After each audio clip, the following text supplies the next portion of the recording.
इस वक्त दुनिया में ना दो बहुत बड़े तूफान एक साथ चल रहे हैं।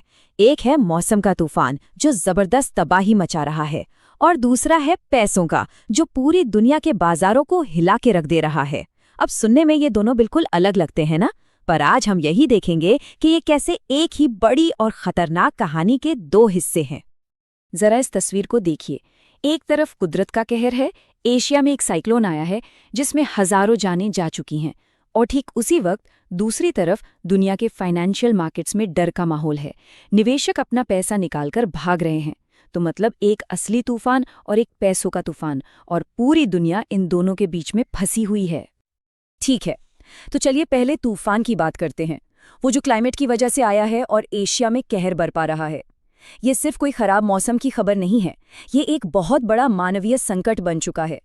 तो आखिर हो क्या रहा है? जरा इस नंबर पर नजर डालिए, 1100 से भी ज्यादा। ये सिर्फ एक आंकड़ा नहीं है, इसका मतलब है 1100 से ज्यादा परिवार जो इंडोनेशिया से लेकर श्रीलंका तक पूरी तरह बिखर गए हैं। ये इस तूफान की तबाही का असली दर्दनाक चेहरा है। इस पूरी तबाही का सेंटर था साइक्लोन दितवा। अकेले श्रीलंका में ही इसने 355 जानें ले ली, और 360 से ज्यादा लोग तो अब भी लापता हैं। सोचिए, उनका कोई पता ही नहीं है। लेकिन ये कहर सिर्फ यहीं नहीं रुका। इंडोनेशिया, मलेशिया, थाईलैंड, इन सभी देशों में भयानक बाढ़ और लैंडस्लाइड्स ने लाखों लोगों को अपना घर छोड़ने पर मजबूर कर दिया है। और पता है सबसे डरावनी बात क्या है? एक्सपर्ट्स अब साफ साफ कह रहे हैं कि भाई इसे अब सिर्फ खराब मौसम कहकर टाला नहीं जा सकता। ये एक नया और बहुत ही खतरनाक पैटर्न बन रहा है। मतलब ऐसी तबाही अब हमें बार बार देखने को मिल सकती है। तो सवाल ये है कि आखिर ऐसा हो क्यों रहा है? वजह बिल्कुल साफ है। क्लाइमेट चेंज, तेजी से कटते हुए जंगल और पर्यावरण को लेकर हमारी लापरवाही, ये सारी चीजें मिलकर इन तूफानों को और भी ज्यादा खतरनाक बना रही हैं। और अब हालत ये है कि ये खतरा लगभग हर साल हमारे दरवाजे पर आकर दस्तक दे रहा है। अच्छा, तो ये तो हुआ एक तूफान। अब आते हैं दूसरे पे, जो दुनिया भर के फाइनेंशियल मार्केट्स में उथल-पुथल मचा रहा है।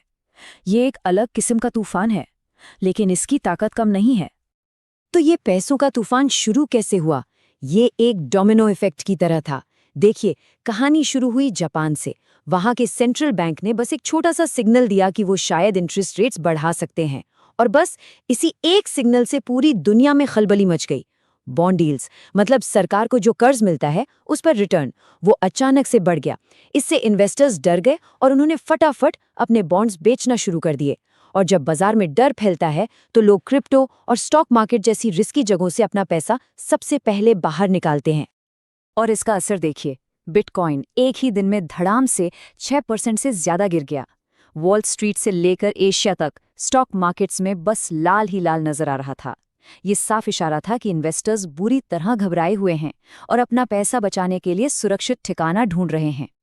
तो सवाल ये है कि इन नंबरों के गिरने बढ़ने से हमें क्या फर्क पड़ता है? फर्क पड़ता है, और बहुत बड़ा पड़ता है। जब ऐसा होता है तो बड़ी बड़ी कंपनियां भारत जैसे देशों में पैसा लगाना कम कर देती हैं। हमारी करेंसी की वैल्यू कम हो सकती है, जिससे विदेश से आने वाला हर सामान महंगा हो जाता है। मतलब इसका सीधा असर हमारी आपकी जेब पर पड़ता है। और अब आते हैं इस पूरी कहानी के सबसे जरूरी हिस्से पर। ये दोनों संकट, ये दोनों तूफान अलग अलग नहीं हैं। असली प्रॉब्लम तब शुरू होती है जब एक असली फिजिकल तूफान और एक फाइनेंशियल तूफान एक साथ एक ही जगह पर टकराते हैं। भारत जैसे देशों के लिए ये एक दोहरी मार है।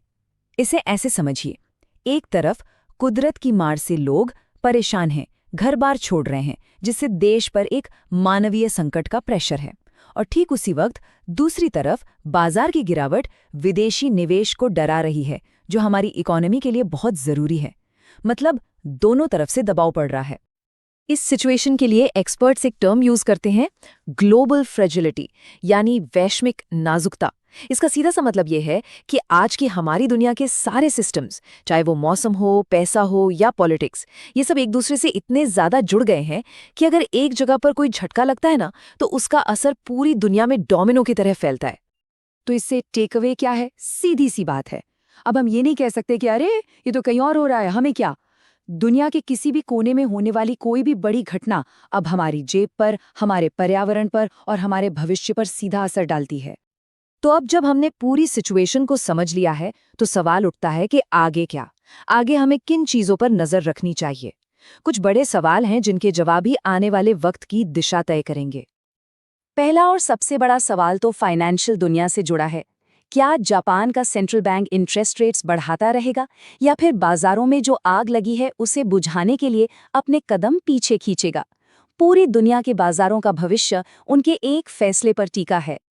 दूसरा और इंसानियत के लिहाज से सबसे जरूरी सवाल, एशिया के जो इलाके तबाह हुए हैं उन तक दुनिया की मदद कितनी जल्दी पहुंच पाती है, क्योंकि यहाँ पर हर 1 मिनट की देरी का मतलब है किसी की जिंदगी।